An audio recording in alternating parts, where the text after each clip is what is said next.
Welcome back to Fast Market here on the Schwab Network. It's time for cash tags. For that, let's bring in our next guest. That's going to be Landon Swan, co-founder of LikeFolio. Welcome back to the show, Landon.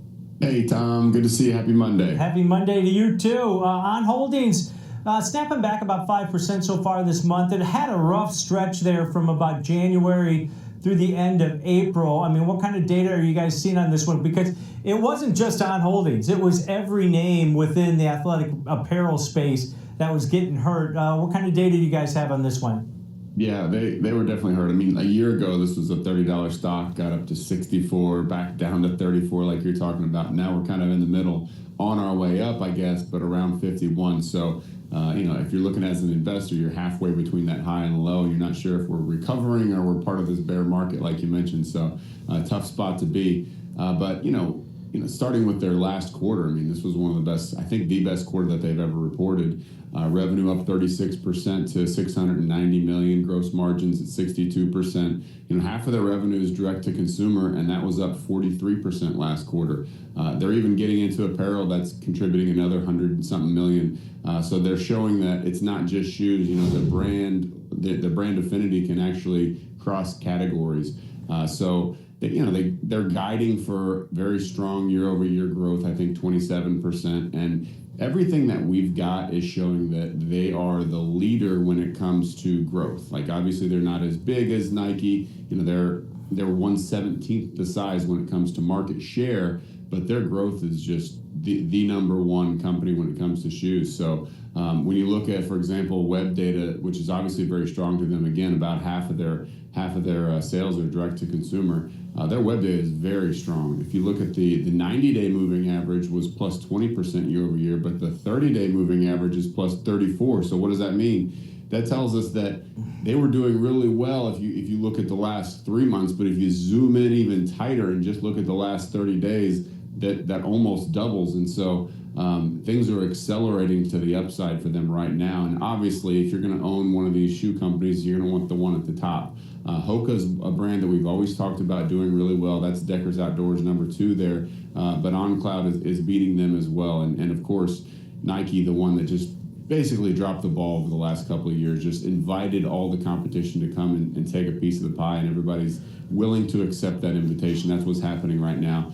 I think a lot of that has to do with Nike kind of losing their way when it comes to performance. I mean, they were big, they were made by performance, and they moved into looks and style, and that goes a long way, obviously. But I think that they left a hole, and OnCloud filled that hole when it comes to the running segment. That was Nike's original roots, but now OnCloud's filled the performance side of things with running. Now they're starting to get into tennis with the partnership with Federer, and so they are really taking over the performance category, where you want comfort, you want the ability to perform your athletic endeavor better because of these shoes, and that's what they're going after. Extremely strong consumer sentiment, and at just 2% of market share, they have a ton of room to grow. So I think that's what investors are looking for. They're looking for that big growth, and they see, they've got Nike in their sights. They're chipping away at it. It's obviously, David versus Goliath. They're nowhere near, but every little bit helps, and they're very clearly showing that they can chip away at that lead. And so the data that we've got is actually pretty strong here. LikeFolio is continuing to be bullish on OnCloud.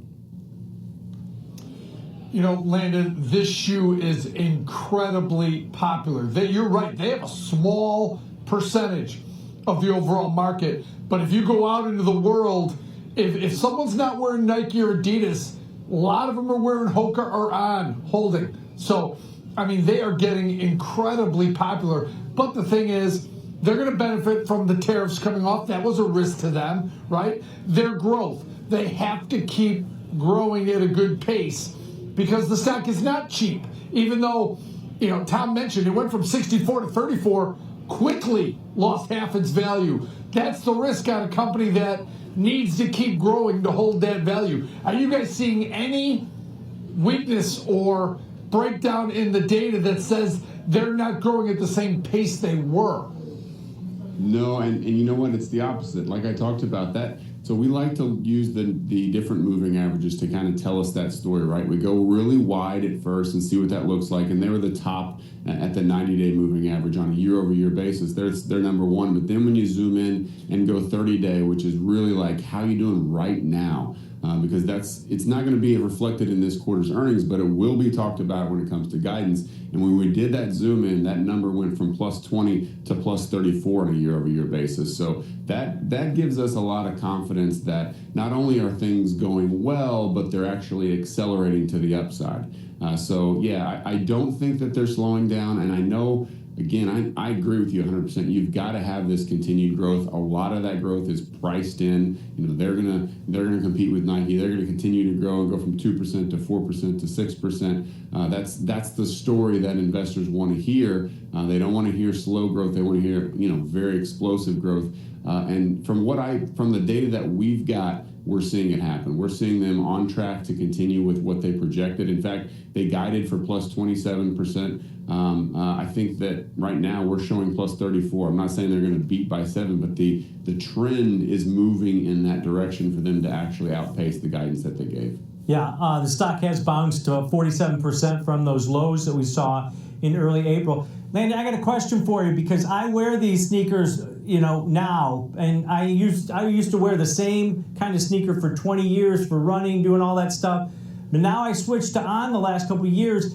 But one of the things that kind of is intriguing to me is the fact that it's not the younger generation or demographic that actually started wearing Ons. It's like people my age, maybe a little younger and a bunch older. When I travel, all I do is see people my age wearing these sneakers. Do you guys have any data that tracks that, like what demographics are buying these? Because I still think of the younger generation buying, Nikes and Adidas.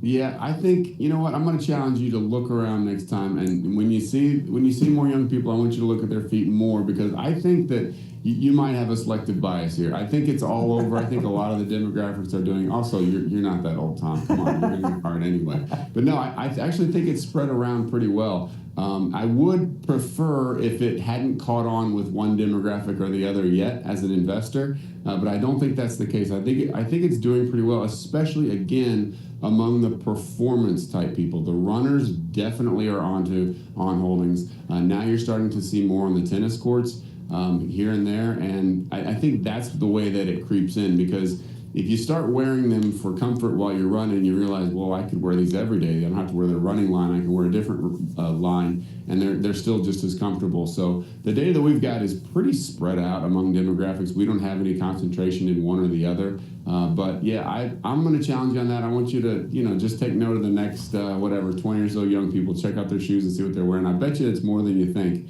But yeah, overall, just they seem to have very broad appeal, and the sentiment data that we pull on happiness, extremely high. I mean, the comfort and comfortability are scoring really, really high on these shoes. People, anytime they talk about them, that's one of the main things that they talk about. Now, I can tell you, I think anecdotally, I think they wear out faster. I think that's a trade-off between getting super comfortable shoes and them lasting a long time. That's just kind of the way, physics works. But that's fine for an investor, because that means you got to buy another pair, and every time you buy them, you're happy you're putting them on. So that's kind of what we're seeing right now. And again, the collaborations that they're doing, Zendaya, I think I'm saying that right, the actress, and then a Federer, that's bringing in a lot of the younger generation, now tennis players as well.